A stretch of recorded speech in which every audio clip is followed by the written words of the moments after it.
Einen wunderschönen guten Tag, meine Lieben. Es ist soweit. Hi, hier ist Mo von VR. Ich bin Mo Tensen und ich bin in Horizon Call of the Mountain. Ahnt das mal. Es ist so verrückt, ja. Wie viel, lange Zeit haben wir jetzt auf die PlayStation VR 2 gewartet? Ich habe das Glück, dass ich sie schon ein paar Tage vorher testen kann. Ich möchte mir Horizon mit euch zusammen anschauen. Deswegen werde ich heute kein normales Gameplay machen. Das ist auch ganz praktisch. Ich möchte euch nämlich das Gameplay nicht spoilern, ja. Das hier ist übrigens das Main-Menü, ja. Und ahnt mal bitte, wie das ausschaut. Das ist so verrückt. Das ist wie das Nächste, was ich mir vorstellen kann, ist wie Skyrim ins Jahr 2023 bombardiert. Und in VR natürlich, also unfassbar. So, ich stehe mal auf, dann könnt ihr euch das alles angucken. Das ist nicht nur der Detailgrad des Menüs, sondern tatsächlich im Spiel. Ja, unfassbar. Wunderschön. Und das Ganze natürlich auf der neuen PlayStation VR 2 in scharfer Grafik. Ich will mich heute ein bisschen mit der Technik auseinandersetzen und euch das ganze Spiel von seiner eher technischen Seite mal zeigen, ein bisschen die Grafik analysieren und das Handling des Spiels natürlich auch. Ja. Wie gesagt, auf die Story gehen wir heute nicht ein, denn ich habe wahnsinnig Bock, das mit euch dann im Livestream zu machen, dass wir das zusammen erleben können. Ich will das einfach teilen und deswegen mache ich heute dieses Recording, was ich jetzt schon teilen darf. Was haben wir zuerst? Die Option. Barrierefreiheit. Fallen lassen beim Klettern deaktivieren, Pfeil automatisch auflegen, Zeitlupe bei Werkzeugauswahl, was? Zielhilfe, die habe ich gerade zum Beispiel aktiviert mit Blick, da geht es um den Bogen später. Kletterreichweite, Multiplikator gibt es auch, okay. Dann Steuerung und Bewegungseinstellung. Fortgeschrittene Anpassung. So, ihr seht übrigens, es ist wirklich extrem variabel, was man hier machen kann. Ne?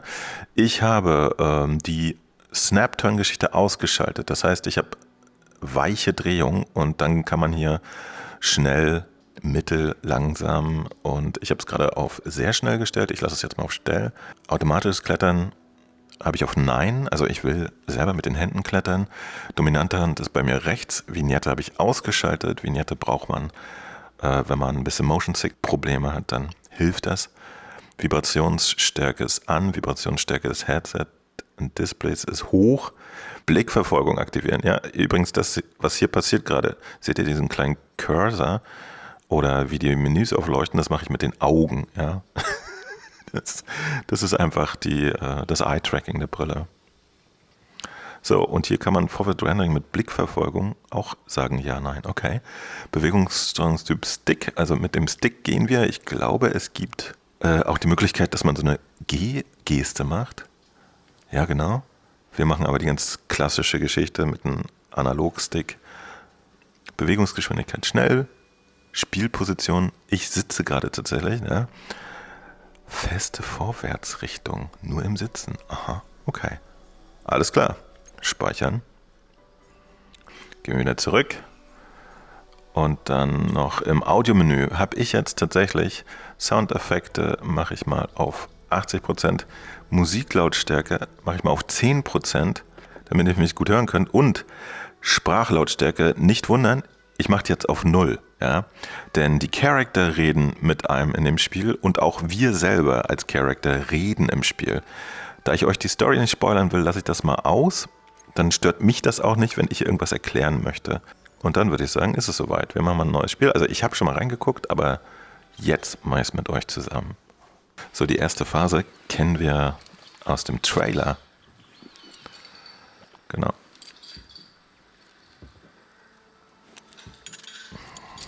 Yeah. Ich hoffe, das Symbol sehen wir nochmal bei dem nächsten Killzone VR-Titel. Firesprite, einer meiner Lieblingsfirmen, die haben Zero Resistance gemacht. Wow, und da sind wir.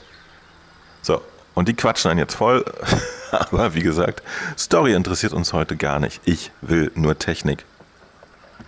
Guckt euch das an. Ich kann mit der Hand hier überall draufhauen und es gibt tatsächlich Effekte. Ich spüre das Wasser und natürlich auch, wenn ich irgendwo drauf batsche. Das ist schon mal schön, ja. Also alles kollidiert tatsächlich und ist dynamisch. Und bitte ahnt mal die Grafik. Ja? Es gibt ja für die PlayStation VR 2 auch Kajak Mirage. Das sieht wirklich, wirklich sehr gut aus. Aber das hier ist nochmal eine ganz, ganz andere Nummer. Ja? Das ist halt wirklich AAA-Grafik. Es sind auch so Kleinigkeiten. Ahnt man diese Blätter, ja? Oh, Moment. Ich kriege gerade hier Force-Feedback auch im Kopfteil, ja, wenn so ein Vogel vorbeifliegt. Total fantastisch. Die Blätter, ja, wenn ihr mal genau drauf achtet, das Licht dringt durch die Blätter und die Schatten sieht man dann auch noch auf der Rückseite der Blätter, ja. Das nennt sich Subsurface Scattering und macht, dass die Blätter furchtbar echt aussehen. Jetzt kommen hier... Oh mein Gott. Die Dinger sind jetzt einfach mal riesig. Ich muss mal aufstehen. Ich muss mir die genau angucken. Unfassbar, Leute. Als ich das erste Mal Horizon, das Spiel gesehen habe, dachte ich, wie geil ist denn das mit den Robotern? Und übrigens ja auch alles mit Echtzeit-Schatten und so, muss man gar nicht mit erwähnen. Ihr seht das, ne? Und jetzt spüre ich die ganze Vibration, die das Ding erzeugt, auch in den Händen. Guckt euch das mal an. Das ist riesig. Keine Ahnung, wenn ich schätzen müsste, wahrscheinlich 20 Meter groß oder so. Ich weiß es nicht. Auch das Wasser, wo das Viech hintritt, macht Effekte etc. Und das Ganze hat hier noch so einen Post-Layer. Ja? Also es ist nicht einfach nur 3D-Grafik, sondern ihr seht das ja, wie die God Rays da durchdringen. Und ja, man hat wirklich das Gefühl, so ein bisschen in so einem dunstigen Dschungel zu sein, auch durch die ganzen Partikel hier in der Luft. Es ist einfach atemberaubend. Also wenn ab jetzt alle Spiele so aussehen auf der PlayStation VR, Leute, dann geht richtig was. So, die beiden machen sich jetzt Sorgen in der Story. Die sehen nämlich, dass hier die Jäger, glaube ich, heißen die, in Action sind. Und beachtet mal bitte die Details hier auf dem Stein auch, ja. Ihr könnt es wahrscheinlich nicht unterscheiden, aber ich sehe das jetzt in VR.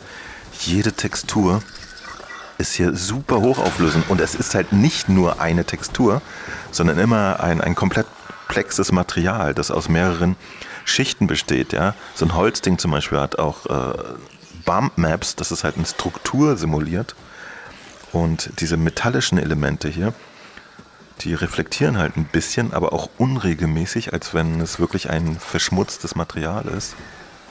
Sehr krasser Kram. So, die Weitsicht in diesem Moment ist allerdings noch nicht riesig. Wir sind immer in so einem... Wow.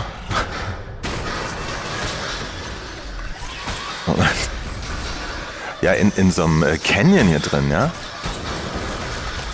Also ich würde sagen, nach links und rechts kann man jeweils so 50 Meter weit gucken. Aber da kommen wir noch zu. So, auch die... Es ist wirklich krass, wenn man sich so einen Stein anguckt oder so. Alles hat unfassbar viele Details. Wir können uns das gleich genauer angucken, sobald wir aus dem Boot hier raus sind.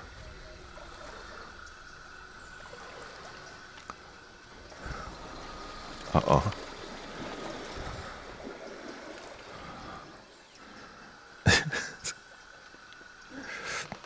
Vielleicht... Oh. Nicht, dass der mich in die Hand beißt.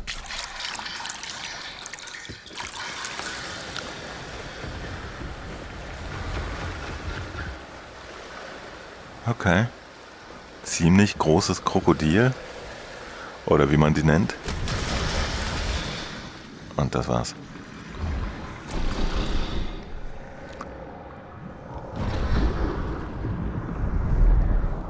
So, keine Ahnung. Ich schwimme mal lieber an Land. Auch hier merkt man jetzt so ganz subtiles Force-Feedback. Ja, aber die Sequenz ist... Ah ja, jetzt sagt er, ich gesagt zugreifen. Guckt euch das mal an, hier ist sogar kleines Moos auf diesem Holzding, ja? Unfassbar. Oh. Ja, und auch hier die ganze Zeit Habt ihr gesehen, wenn ich hier greife, pass mal auf, pff, da geht sogar so ein bisschen Staub hoch. Ja, das sind Details. Hier, kleines Moos. Fantastisch. Ja, und das reagiert sogar ein bisschen auf meine Berührung. So, allerdings sind die Hände... Oh, wartet mal, wir müssen noch den Kollegen hier fast retten. Bewegung. Achso, es ist jetzt auch gleich noch ein bisschen Tutorial, ne? Das sagt jetzt hier, geh doch mal hin. Komm, Puder.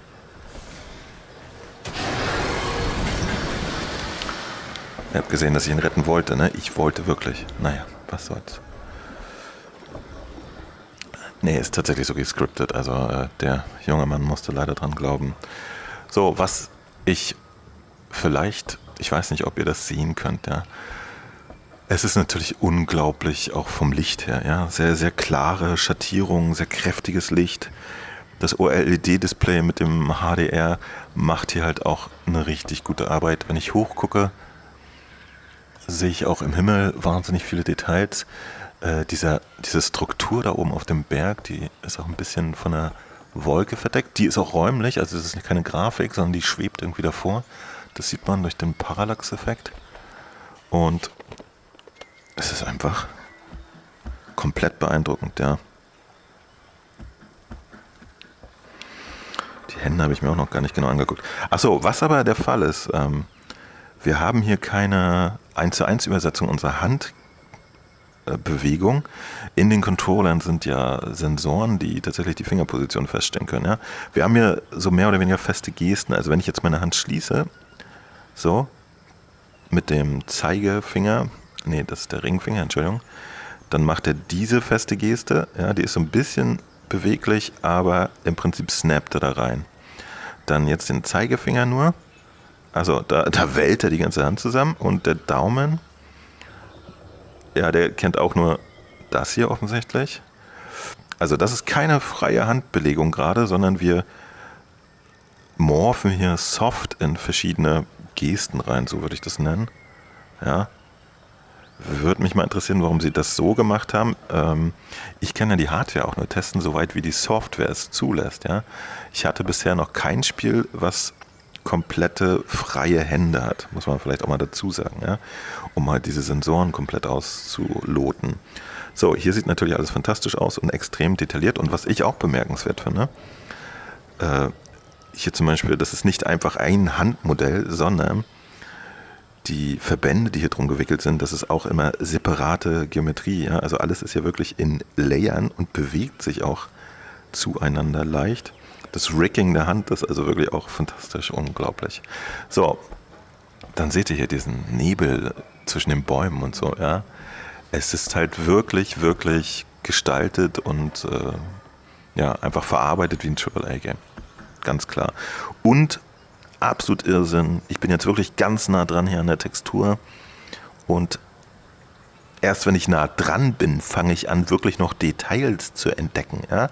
Normalerweise ist es so in VR-Spielen, in guten VR-Spielen, ja, sogar bei einem Alex, Half-Life Alex, wenn ich hier stehe, sieht alles gut aus und wenn man rangeht, dann sieht man auch so ein bisschen, dass es halt eine Textur ist. Hier nicht. Es sieht halt einfach perfekt aus. Unfassbar. So, klettern tue ich, indem ich einfach hier tatsächlich mich hochziehe mit den Händen. Schön. Okay. Das hatte ich vergessen. Kleiner Jumpscare, fantastisch. Eieieiei. So, und die Bewegung ist übrigens ganz gewöhnlich. Ja? Mit dem linken Stick gehe ich nach vorne und mit dem rechten drehe ich mich um meine eigene Achse. So, dann klettern wir hier mal hoch. Gibt es noch irgendwas zu sehen? Das ist auch so schwierig, ne? Was soll ich beschreiben und was nicht? Ich will hier auch nicht Ewigkeiten verbringen. Aber auch dasselbe hier bei dem Stein, ja? Guck mal, wenn ich von hier gucke, sieht es nach geilem Stein aus. Wenn ich ganz nah rangehe, dann sieht man halt wirklich noch mehr Details und es sieht immer noch gut aus. Unfassbar. So, wir klettern hier mal hoch. Ja, ja.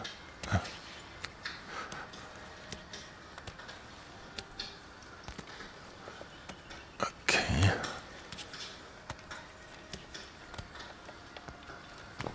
So. Da sind wir schon mal. So. Also, ich gehe ganz normal mit dem linken Stick nach vorne und hinten, mit dem rechten drehe ich mich. So, und eine Geschichte kann ich euch aber schon sagen. Ihr wisst ja, ich bin sehr, sehr empfindlich für Framerates, ja. Also ich merke sehr genau, wenn irgendwas mit Framerates nicht 100% ist. Und ich denke mal, hier bei Horizon gibt es sowas wie eine Frame-Verdoppelung oder so. Ja? Also wenn man ganz normal lang geht, dann fühlt sich alles fantastisch an.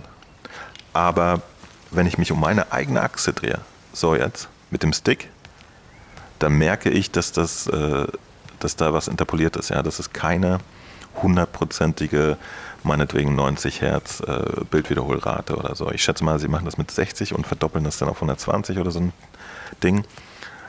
Beim normalen Bewegen, wie gesagt, merkt man das gar nicht. Auch wenn ich mich mit meinem echten Körper drehe, merke ich es überhaupt nicht. Nur wenn ich mich mit meinem rechten Stick drehe, dann merke ich, dass das Bild etwas ruckelig ist. Ja? Also ziemlicher Spezialfall, aber interessant. Und jetzt guckt euch mal das Moos hier an.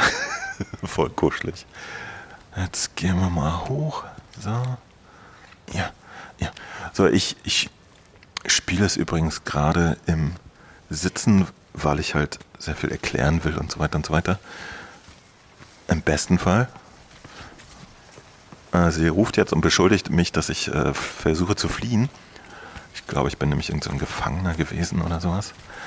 Und ich versuche gar nicht zu fliehen, sondern bin ja auch nur vom Unfall. Ja, aber guckt euch mal hier diese Felsen an, ja. Die Strukturen, sehr geil. Okay, wir sind oben. Okay, also wenn ihr das im Stehen spielt und euch mit einem eigenen Körper um eure Achse dreht, dann würdet ihr den Effekt, den ich gerade beschrieben habe, gar nicht bemerken. Sepp. Alright. Über Schulter rechts greifen zum... Zack. Alles klar. Habe ich gemacht. Er will jetzt, dass ich es ausprobiere. Okay, wir haben Bogen. Wenn wir mit der Schulter greifen, holen wir uns einen Pfeil raus. Und ich weiß nicht, warum das Schild nicht weggeht, solange ich nicht einmal geschossen habe, bleibt das Erklärschild auch da. Sehr merkwürdige Technik. Also, und jetzt möchte er von mir, dass ich unbedingt hier so ein Ziel abschieße. Das ist übrigens etwas, das ich vorhin erwähnt habe in den Menüs. Ja, man kann sich eine Zielhilfe einschalten, die tatsächlich auch zusammen mit dem Augentracking, so, ich muss jetzt meinen Bogen verstauen, wir können ihn auch jederzeit von der anderen Seite wieder rausholen, ja, wie man möchte. Zusammen mit dem Augentracking kann man eine Zielhilfe machen. Wie geil ist das denn bitte? Ihr könnt der beste Bogenschütze der Welt sein. Bump. Es funktioniert einfach. Bump. Großartig. So. Ich stehe jetzt mal tatsächlich auf.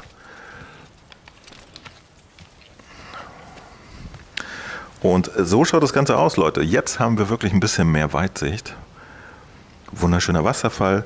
Man möchte eigentlich direkt da reinspringen und noch eine Runde schwimmen, aber bisher war alles halt wirklich linear und gescriptet und ich gehe mal davon aus, dass sich das auch nicht großartig ändern wird, ja. Also, aber da lasse ich mich auch gerne eines Besseren belehren. So, wir können schon mal versuchen, einen von den Jungs wegzuballern. Oh Gott, ich habe wirklich einen erwischt, das hätte ich nicht gedacht. Tut mir leid. Denn ich kann gar nicht runtergehen momentan und mir angucken, was ich da erjagt habe. Okay, so, ihr seht es auch, ja. Also überall gibt es extrem viel atmosphärische Effekte. Hier wabert so ein bisschen Staub in der Luft. Der Wasserfall ist für sich stehend. Unfassbar. So. Irgendwie sieht das da aus wie so eine Geheimklappe. Schauen wir mal. So, wir klettern hier hoch. Das Klettern funktioniert wundervoll. Oh ja. Hier hängen sogar so. Jetzt hier ein bisschen Vorsicht, ne? Nichts für Leute mit Höhenangst. Nice ist das Ding. Okay, hier ist immer so Symbole auf dem Stein. Sehr nett. Und da sind wir auch schon. Steuerung und Bewegungseinstellung. Möchtest du die Steuerung und Bewegungseinstellung ändern? Nein, gefällt mir gut. So, wir sind also quasi immer noch im Tutorial des Spiels, ja.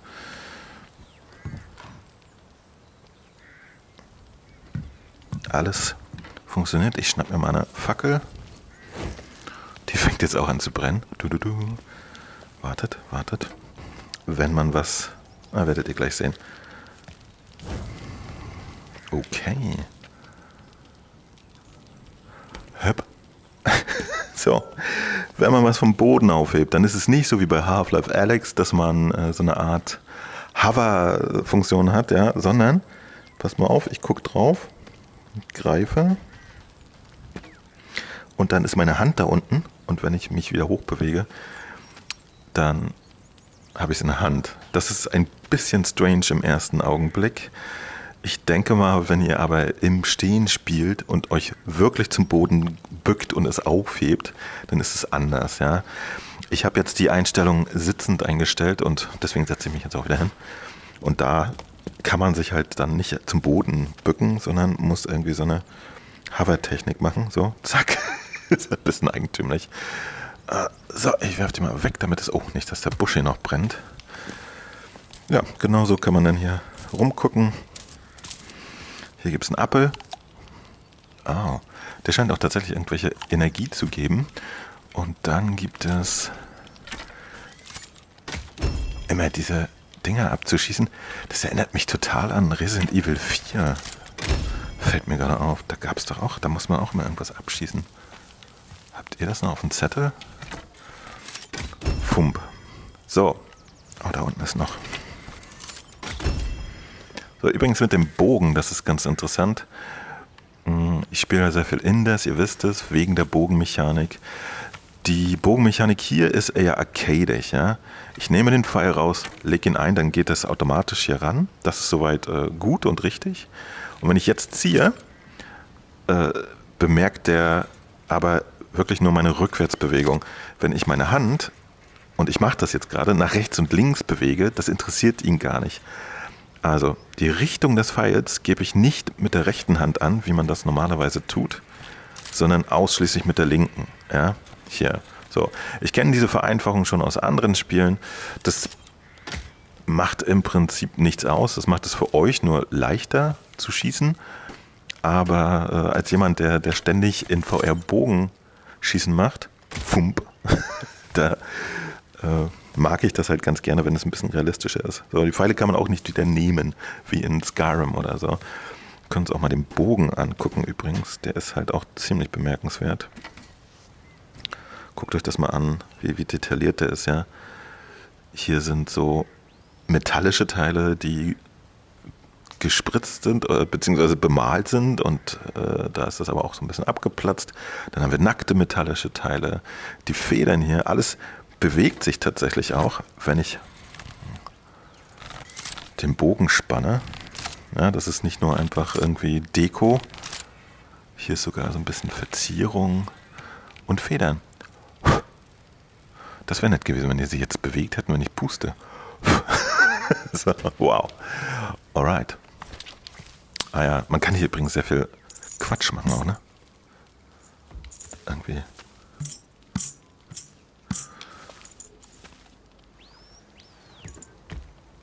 Was ist das denn? Ja. Oh, eine Kiste war das. Okay, okay.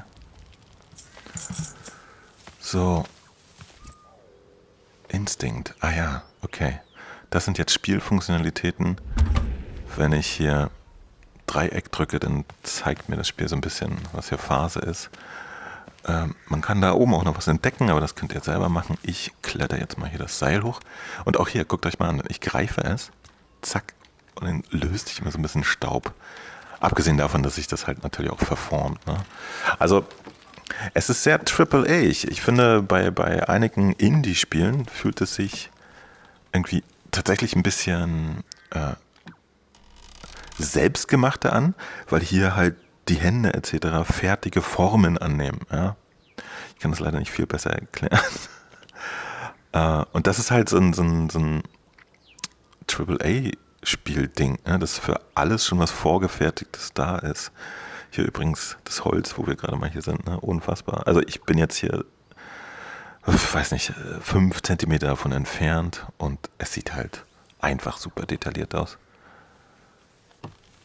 Ja, ich würde jetzt mal wirklich frech behaupten, das ist von der Texturauflösung über dem, was ich damals bei Half-Life Alyx aus dem Jahr 2020 gesehen habe. Das war so auf dem PC State of the Art. Dafür ist es aber beim Poly Count, also bei dem Modellierdetails, genauso wie Alyx. Also da sehe ich jetzt auch noch manche Stellen, wo ja, vereinfachte Geometrie da ist, wie zum Beispiel diese kleinen Nieten, die im Holz sind. Aber das ist auch nur Kram, dass jemand, der 3D macht, wirklich noch erkennt. Ja? Also für euch dürfte das alles nicht sichtbar sein. Oh, was ist das? Oh gosh, der ist richtig schwer. Muss ich mit 2 Händen anfassen? Was passiert hier? Was hat das zu bedeuten? Was ist das? So, jetzt haben wir übrigens mal ein bisschen Weitsicht, wie ihr sehen könnt. So, keine Ahnung, wie ich das einschätzen soll.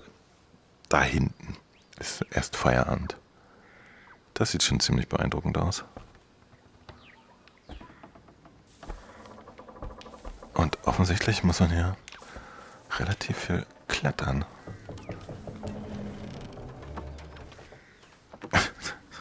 So, Soundkulisse ist übrigens auch da, wie ihr hoffentlich hören könnt.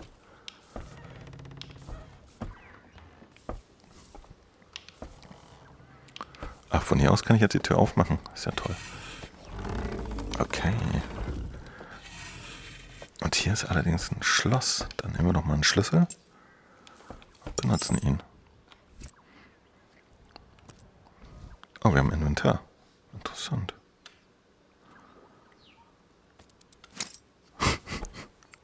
Ist ein bisschen merkwürdig, wenn man den Schlüssel sowieso gerade genommen hatte. Na, Tür geht auf. Ich wollte noch mal ein bisschen rumgucken hier. Oh. Apfel ist immer was Gutes. Ja, ihr seht, das ist nett, ne?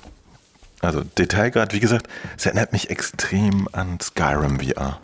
Nur, dass jetzt alles auf dem Level von 10 Jahren weiter ist. Also ich muss gar nicht pusten. Ich halte es nur. Hier so an den Mund. Eigentümlich. Was sie alles für einen Quatsch eingebaut haben, ey. Ja, ihr könnt ein bisschen rumspielen. Oh, ich mach die Töpfe kaputt. Der ist noch heil. Hep. Sowas ist in VR halt auch immer nett, ja, dass das so Assets, die rumstehen, nicht einfach nur Kulisse sind, sondern wirklich auch angefasst werden können. Ist es meistens für den Spielinhalt nicht relevant. Hep.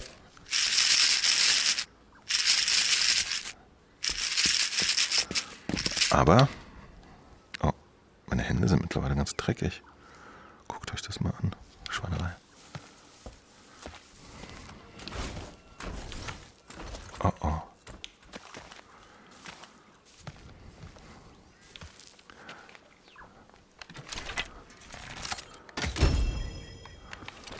Meisterschütze.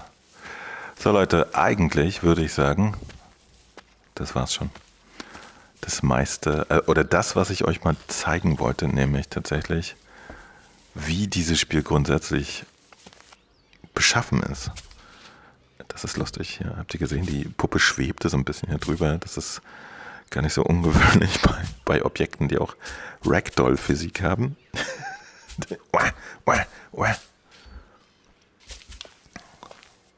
Fantastisch. Ich glaube, ihr könnt hier, wenn ihr das Spiel dann selber in den Händen habt, ein bisschen rumlaufen, alles mal ausprobieren. Oh, hier ist sogar ein kleiner Gang. Was ist los? Aha. Oh nein. Ich werde verrückt. Ah ja. Oh gosh.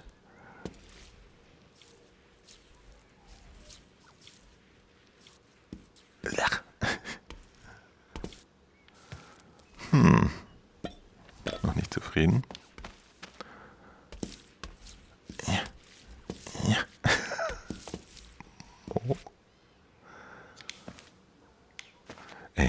Ich habe noch nie was Grüneres als dieses Moos hier gesehen. Unfassbar. Und auch die Steine etc. Was ich noch nicht gesehen habe, ist, was mir in einem anderen Spiel schon begegnet ist, da lasst euch aber überraschen, tatsächlich echte Reflexionen. So, hier auch Half-Life Alyx lässt grüßen, da konnte man auch an einer Stelle ans Glas malen. Und er hier so, das kann ich auch. Sehr schön. Wundervoll. Daraufhin noch ein bisschen Tamburin.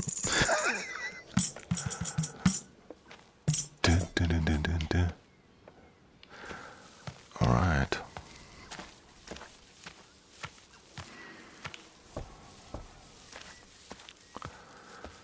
So.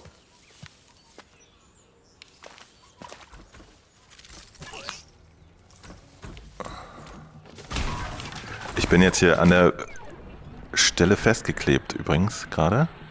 Seitwärtsbewegung. Ah, okay. Das ist jetzt dieser Kampf. Ein erster Kampf. Ich kann mit dem linken Stick zur Seite ausweichen. Mit dem rechten mache ich so eine Art Dash. Okay. So, also das ist eine Geschichte, die haben wir schon gehört. Ich habe beim Kämpfen hier nicht mehr die Möglichkeit, frei rumzulaufen. Oh, fuck, er hat mich gehauen. Sondern weich so aus. Aber wenn ich ehrlich sein soll, finde ich das auch gar nicht so sinnlos gerade. Okay. Ja, ihr müsst immer bedenken, Call of the Mountain ist jetzt auch der Vorzeigetitel. Kann ich da irgendwas nehmen? Für Leute, die das erste Mal eine VR-Brille aufhaben. Ja. Und tatsächlich schon dieses freie Herumlaufen ist für viele Menschen, die das erste Mal machen, eine ganz gute Herausforderung. Erinnert euch bitte an die Vorzeigetitel von PlayStation von der letzten Generation. Sowas wie Blood and Truth oder so. Ja. Da gab es keine freie Bewegung. Da wurde man noch so auf Schienen lang geleitet, weil es da einfach noch Usus war, dass man eher vorsichtig ist und den Leuten nicht zu viel zutraut. Also insofern kann ich jetzt hier mit dem Kampf erstmal leben und trommel mir einen darauf. Oh, hier sind Stöcke. Na gut.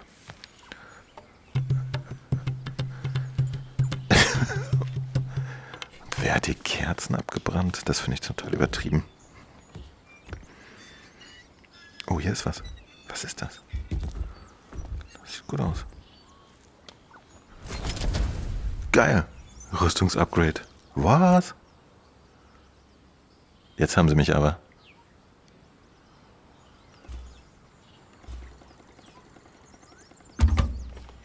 Ah, ja, ja. Mit Looten kriegt man mich immer. So, zum Beispiel fühlt sich Song in a Smoke, ja, da kann man so laufen und die ganze Zeit auch springen und so einen Doppeljump machen. Das fühlt sich jetzt für mich als fortgeschrittenen VR-User natürlich ein bisschen freier an noch, ne? Oh mein Gott, Leute, ich wollte schon immer mal so ein Ding aus der Nähe sehen. Guckt euch das an.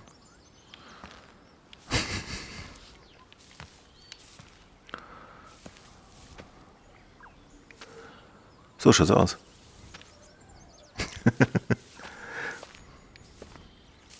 So, ich will mal auch wissen, was in der Kiste ist hier. Oh mein Gott, da hinten brennt irgendwas. Was bist du? Okay.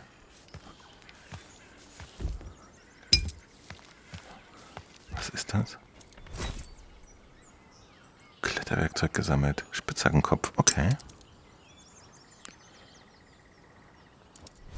Okay, man muss jetzt selber Werkzeug herstellen, etc. etc. Ihr seht, das ist es. Deine Hand links zeigt der aktuelle Gesundheit.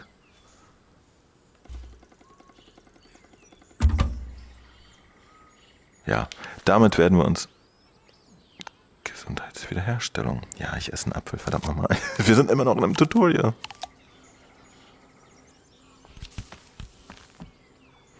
Hier ist auch irgendwie einer hängen geblieben. Schön.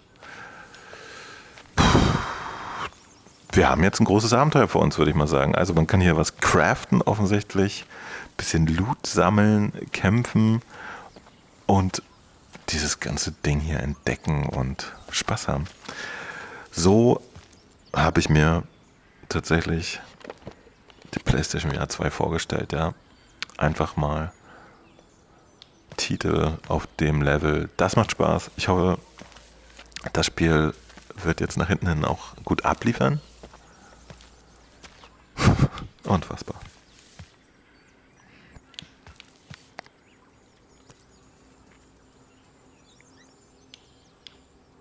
Ich frage mich, was wir noch alles kriegen werden an Ausrüstung.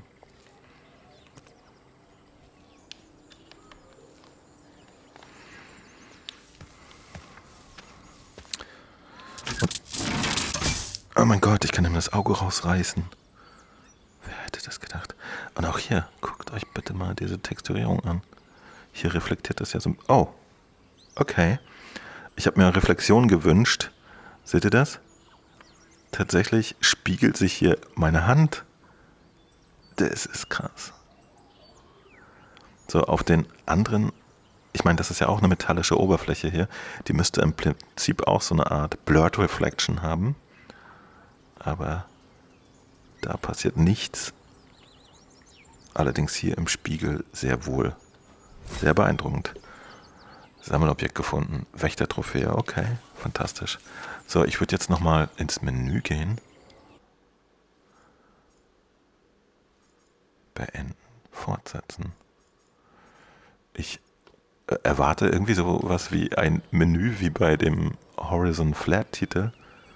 Aber das scheint es nicht zu geben. Naja, schöne Geschichte. Schaut mal da. Feste Geste. Leute, was soll ich noch sagen? Ich würde mal vorschlagen, wenn ihr jetzt noch Fragen habt, ja, und zwar technischerweise, weil, wie gesagt, im Spiel weiß ich auch noch nichts, was das Spiel inhaltlich angeht. Keine Ahnung, das werden wir dann zusammen rausfinden. Auch für die Leute, die sich das halt noch nicht holen wollen oder möchten, die können das dann mit mir zusammen erleben, wie sich das Spiel an sich anfühlt. Ich bin auf jeden Fall jetzt sehr gespannt.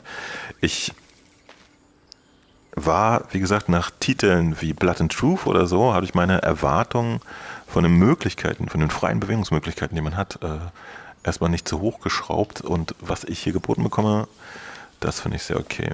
Ich bin gespannt, ob das bei den Kämpfen jetzt so, dass der Stil bleibt oder ob da auch noch Alternativen da sind. Ich wäre nicht verwundert, wenn man da noch ein paar andere Möglichkeiten hat. Aber meine Güte, wisst ihr, was noch super beeindruckend wäre, wenn man an so einen Strahl hier rangeht und die Hand reinstrecken könnte und dann reagiert er wirklich, also dass der Schatten unter der Hand auch wirklich funktioniert. Das wäre ziemlich abgefahren. Ja, aber ansonsten, auch gerade weil das ja alles Natur ist und sich die ganzen Schatten bewegen und so, daran sieht man natürlich auch, dass es wirklich Echtzeit-dynamische Schatten sind, die berechnet werden. Hier in den Pfützen reflektiert sich auch einfach die Umgebung. Das wird aber irgendwie das normale Screen Space Reflection Zeug sein. Ja, das ist jetzt kein Retracing oder so. Gehe ich jedenfalls nicht von aus. Bei der Kugel eben bin ich mir nicht sicher. Ich glaube, sowas kann man aber auch mit Oldschool-Techniken machen. Ich weiß leider nicht genau, welche Engine hier benutzt wird. Ich gehe aber mal davon aus, das ist die Guerrilla eigene Engine. Ich habe gerade den Namen vergessen. Ja, die wir quasi damals auch schon auf der PlayStation VR 1 in Form von Rigs erleben durften. Ja, das war ja von Guerrilla Cambridge gemacht und sah bombig aus auf der PlayStation VR 1. Ach, das war auch seiner Zeit voraus. Ich hätte gerne ein Remake davon. Aber jetzt haben wir das. Ich bin sehr gespannt, was wir hier alles erleben werden. Meine Lieben, das war es erstmal von mir. Das Abenteuer wartet. Also, macht's gut. Mo Tensen, Mofan VR. Ich bin super gespannt, was ihr mir drunter schreibt. Vergesst nicht das Däumchen und abonniert den Kanal. Ja, denn ich werde mir jetzt jedes einzelne Spiel früher oder später angucken und ab dem 21. können wir auch alles live streamen. Bis dann, bye bye.